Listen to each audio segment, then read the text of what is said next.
Today's meeting is the important first opportunity to express the opinions of the member states. I believe that this is realistic in time of crisis and consolidation of the public finances.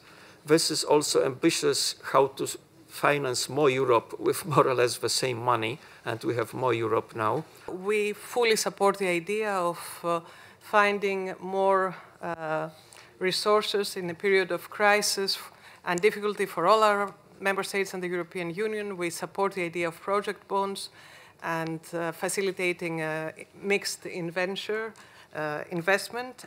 So these are issues that we support. The economic challenge of today call for freezed size of the budget and new policy focus, because in time of national budget consolidation, there is no room for increased contributions to the EU budget. That's our position.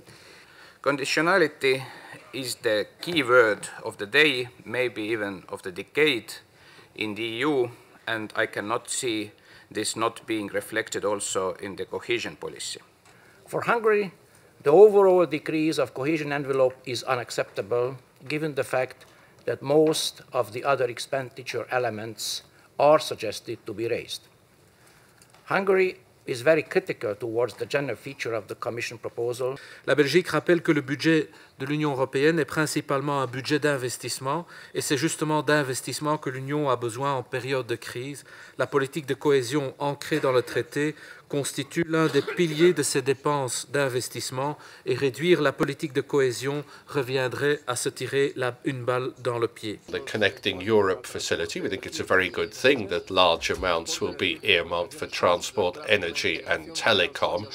After all, those areas are key if we are to have proper integration of these funds within the European Union.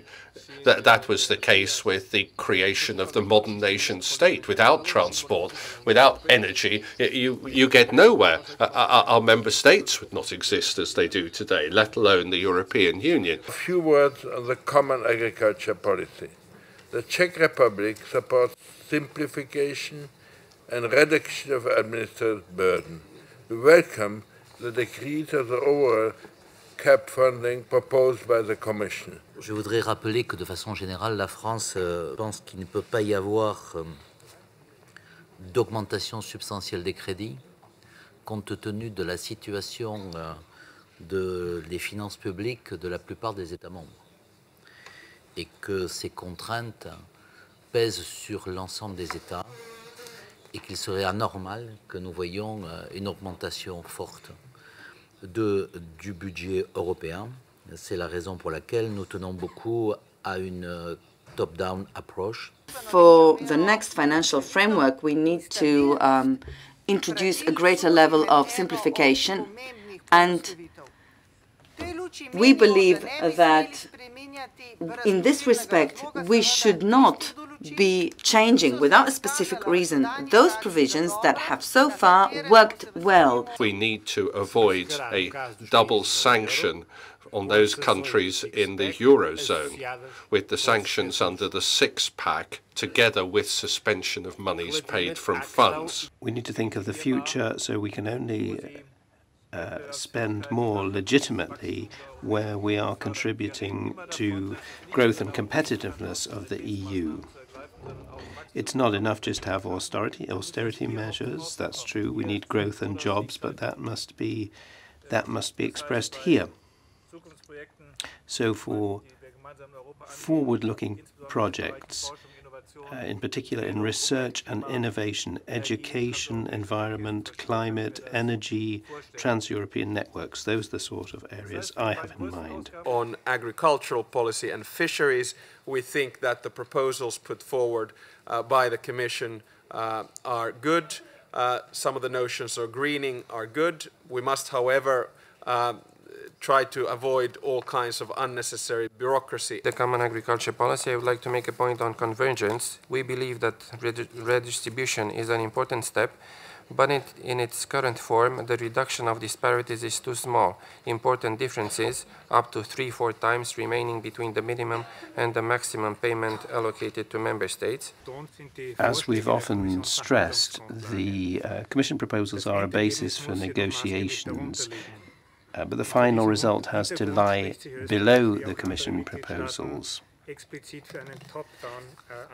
Austria is very much in favour of a top-down approach. Ladies and gentlemen, we are where we are because of the dawning realization that we cannot live beyond our means. I think we know that well from our domestic private budgets. We have to understand that at a national level, and apparently we need to understand it at a European level as well. So the quicker we understand that we cannot live beyond our means, the easier it will be to handle the crisis in Europe. We strongly agree with those who have emphasized the importance of a top-down approach. You need to decide the size of the overall envelope and then work out the priorities within that. It's very difficult to do it the other way around.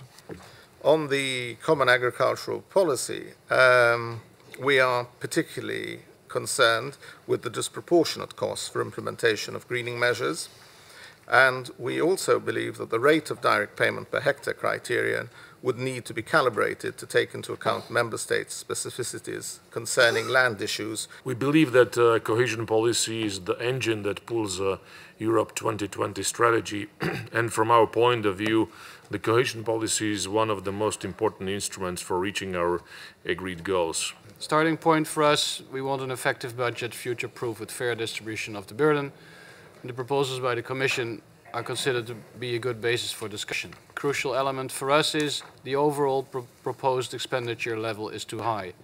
We favor a top-down approach, as others have advocated here, which first determines the affordable levels of expenditure in line with the economic circumstances. La proposition de la Commission est une bonne base pour les négociations futures et nous pensons même que c'est une bonne proposition. At the beginning, I just want to remind all of us that we are looking at a multi-annual financial framework with a 9-year perspective up to year 2020. And I think that this is our responsibility to seek solutions for securing the preconditions of sustainable growth in future as well. We have serious and justified, we believe, difficulties with the principle of macroeconomic conditionality. The reasons are 3 in number. First of all, macroeconomic conditionality applied exclusively to the cohesion funds, we think, would punish some member states over others. If you're going to have macroeconomic conditionality, it has to apply across the board to all European funds. The proposal on the common agricultural policy seems to neglect the interest of Lithuania and other member states. Those level of direct payments is significantly lower now and will stay almost twice lower until 2020. This would force our farmers to compete in worse conditions than those in other member states in the single market.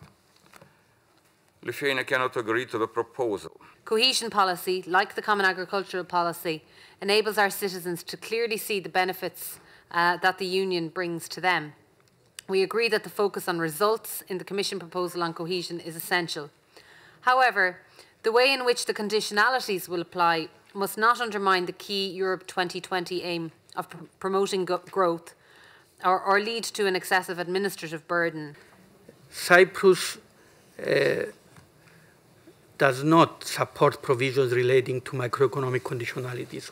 We reiterate our view that linking cohesion policy to macroeconomic conditions could result in suspending community investment resources for member states that are most in need. The EU budget must be modernized. We should prioritize policies that support the growth and jobs agenda, for instance, research and innovation. And we should also focus more on policies that underpin the green agenda, for instance, the environment, climate, and energy. This is only possible if we have the courage to make real change. Thank you. Thank you, and I close this meeting.